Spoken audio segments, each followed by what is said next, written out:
Hey, Uncle from PracticallyRealGaming.com, and coming back at you with another Arma 3 mission editing tutorial, finally. And what I'm working on is a way of populating enemy that is going to be a bit more, well, let's just call it dynamic for now. Basically, I've got these AI, try to go through this quick.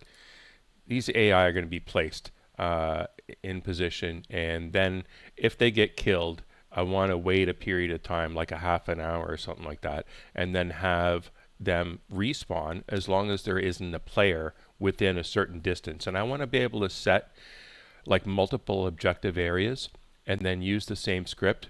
So what I've done is I've put then a game logic sort of in the middle of my area, and I'll have a game logic in every area, and there's nothing on it. I'm going to do it all through scripting. So let's have a look.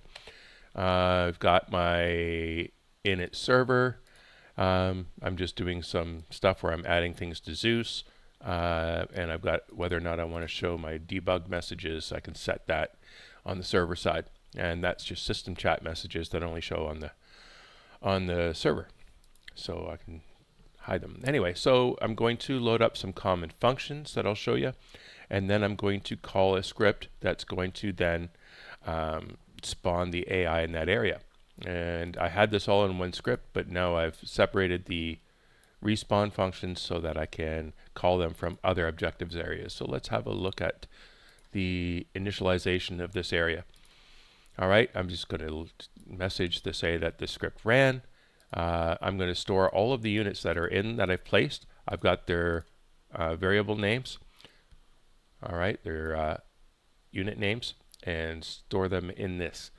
Then I'm going to set on the logic a variable, the patrol radius. They're each going to patrol 30 meters. So that should be the length of their waypoints. They should move 30 meters to each waypoint, sort of roughly around wherever they spawned in from or started from, using the way the BIS function task patrol works. Then the respawn radius. If players are less than 100 meters away, then that unit will not respawn. It's got to wait until players are at least 100 meters away, and I can set that for each area individually. And then how long to wait. So right now I've got it set for 30 seconds, but 1800 would be half an hour.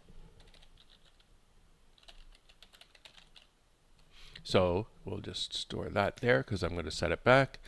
Now for each of the units, all right, I'm just going to set a variable on it to store its respawn position, and then set whether it's safe to spawn or not, and we'll set it by default to be false. And then I'm going to set its objective area.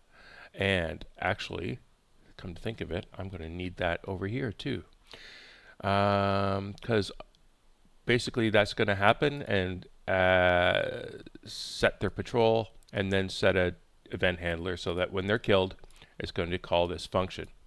Now if I go over to my functions, the functions it's going to call is this one here, and then when that's done, yes, I needed to add that here because I need to store the area. Okay, that's fixed. Okay, so it's going to call this function here, respawn AI. All right, so this is a global variable. There's no underscore in front of it, so when the init server runs the script, it's just going to load, let's say, this entire code from here to here into that variable. So if I call or spawn this code will run. All right, so I don't need to do this, and that I can get rid of. Come on, where are you going? Okay, so let's have a look. It's going to get the unit. We're passing the unit when we call it. So here it was just we were passing the unit that died to that script, and so the unit is this.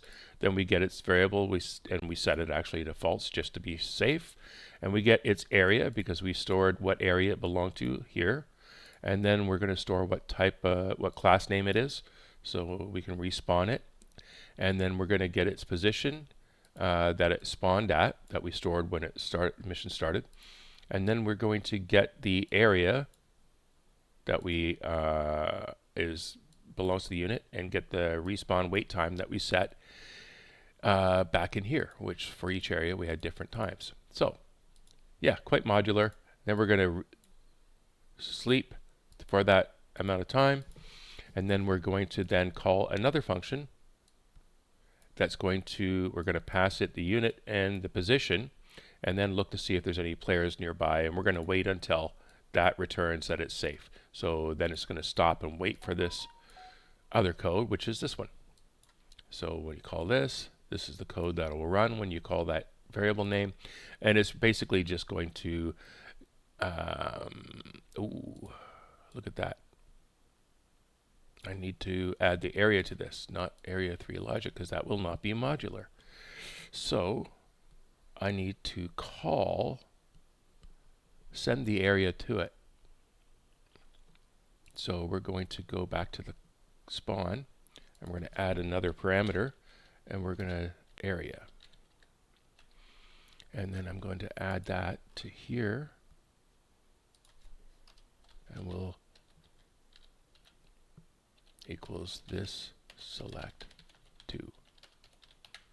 Now, then in here, I need to change this reference to area and make sure there's no more of these. Okay, so yeah, we'll get the variable, the respawn radius. I could just pass the radius. Unless I see here that I need to know what the area is. And I don't. I could just pass that radius. But it hardly matters. Either I'm going to get it here and pass it, or I have to get it here, so it doesn't matter. Alright, so players near is true, so we're going to assume that it's not safe to spawn. I'm just showing a debug message that the wait timer has gone by, and we've actually called we're just now waiting to see if when it's clear to respawn the unit. And so I can see that that's happened, and then we're just waiting for each playable unit. We're getting the distance from the respawn position of that unit is less than the radius that we need to be clear of, and if it's not, then we say it's not clear. But if it is clear, then we're going to set that variable or that unit to be safe to spawn is true, which is basically, yeah, going to come back down to here. And when it's true, then we're going to continue on with this bit of code. So that's how we're doing that in a modular way. Then I'm just creating a message so I can see what type of unit is being respawned. And then we're going to delete the body of the previous unit. Hopefully I don't have garbage collection that's already deleted it. But anyway, then new group is going to be created, and we're going to spawn in a unit of that class, and then we're going to wait 2 seconds and then get the area variable of the patrol radius and then call its patrol. We're going to reset our variables, and we're going to sleep for 4 seconds. We're going to set its behavior to be safe, and then we are going to then re-add the event handler to start this process all over again when that unit dies. All right, so pretty simple. Let's have a look. See how well we did with that editing. All right, I'm going to come in. Now I'm already coming in nearby this unit. So in a second here, we should have a debug message saying that we are initializing this area. There we go. So these guys are now getting their waypoints and all their variables set, and we should be able to start to respawn them. And what I'm going to do is one that's way away, I'm going to kill him. All right, and then in 30 seconds, we should see a message that the wait timer is over. Where'd this guy go? There he is. Oh, ouch, Arunski. Now he's not going to respawn because I am within 100 meters. So that is that end of that. Let me just get hidden. This is about his spawn point here. So the other one, we got the debug message is already being replaced. And in a second, clear to spawn should show up again for the guy I just shot. And it's going to wait 30 seconds or whatever, and it's just not going to spawn him because I'm near. And it's going to have to wait. We don't need to wait. I just need to get away more than 100 meters. I think it's running every second, checking to see if there's players near, and I will increase that. But during testing, I want it to be snappy. And then all I need to do is get 100 meters away for longer than a second, and there he goes. He's respawned. So he's going to come in right there. He should be there. He's just on the other side of the rock, I bet. Yeah. So there he is. And he just got added the Zeus. So there you go. I am going to now populate this with more the original objective area, okay, that I was working on way over here, and now populate it instead of spawning at these game logics and then patrolling. I wanted to make sure there was more dispersion so that, you know, if you happen to be by this game logic, then that would mean that as a player, that no units anywhere in this area that would spawn in this area, they're going to have to spawn on these other areas. And then that sort of concentrates the enemy always where you're not, which I think could be game. So using this way, if you happen to come back and react in an area that's getting reactivated, you know, it should be a nice dispersion of the enemy units. What's not going to work for this is the grouping, right? Because I am respawning this unit as their own groups. So when I get into other AOs where I want to spawn groups, this is going to have to be adjusted. So there you go. Let's give it a play test.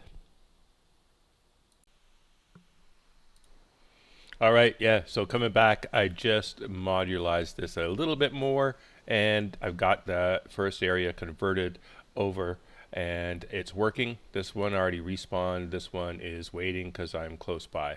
So just getting back out, just show you what I did to the script here. There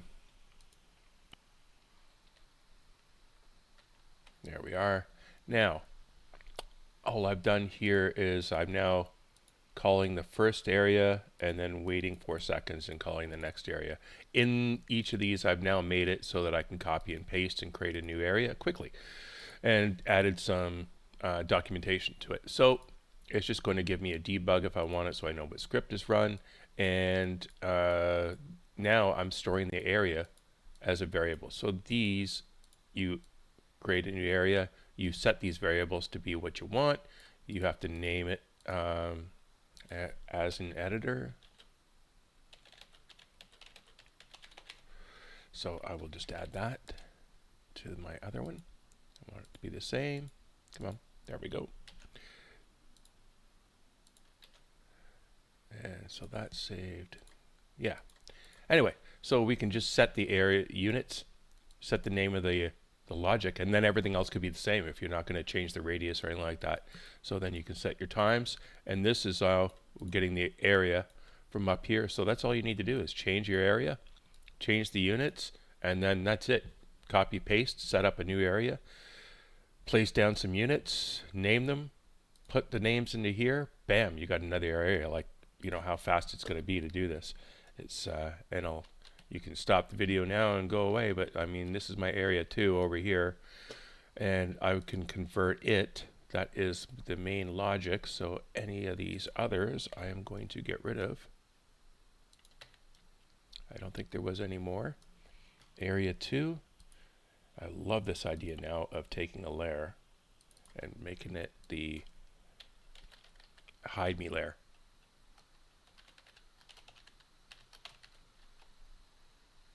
Right? Just loving that idea, because then I can just throw things into it and hide them like that. Over here in area 1, right, I've got the trigger in there. So if I make that visible, then I've got to see through this blue every time I'm trying to do something in here, and just a pain in the neck. I don't like it, so that I can just get rid of it. Don't have to look at it. So anyway, I've got my objective area 2 logic. I just need to put in some dudes. Let's just put them around, like a med kit guy somewhere out in the boonies, maybe. A rifle guy, a hunter guy. Where's the machine gunner guy? And a launcher dude. How many do I got so far? Right.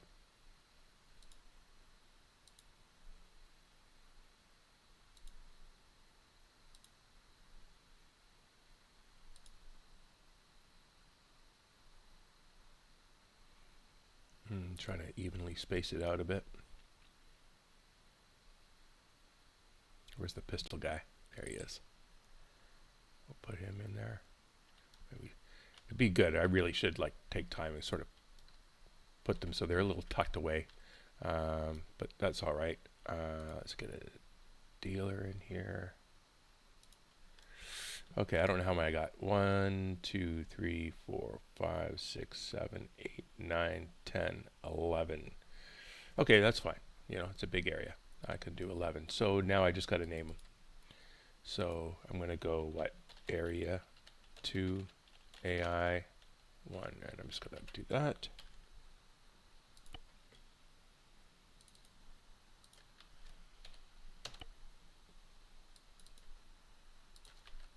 Three, whoops, 3, and 4.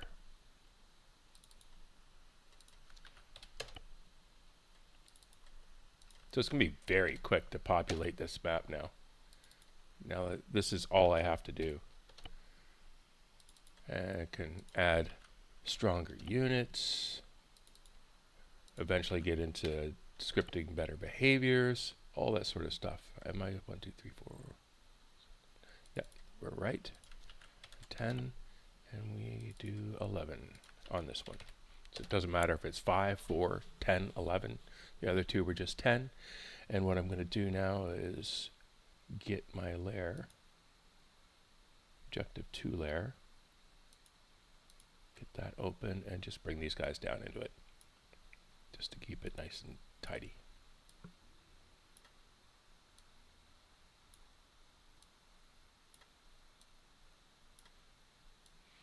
What I'm really interested in is the dynamic areas, dynamic spawning, going to allow me to do this? How long is it going to take for me to run out of groups of AI? And that'll be my problem. So we'll save that up, come back to the script, and really all I need to do is save this as objective area 2.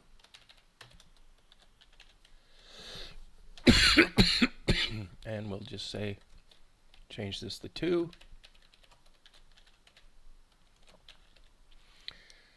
And actually, let's just do a replace on this.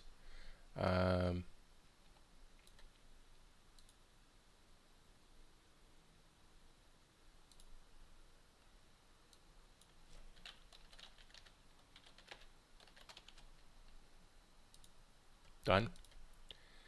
And just add one more.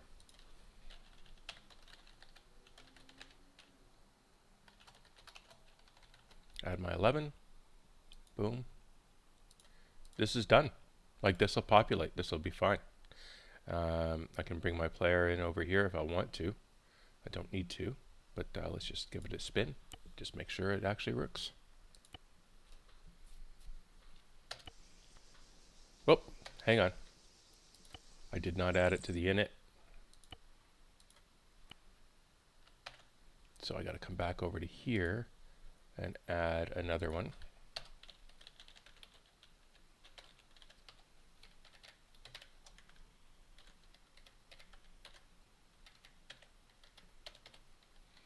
And we are going to go to, there we go. Now we're going to work.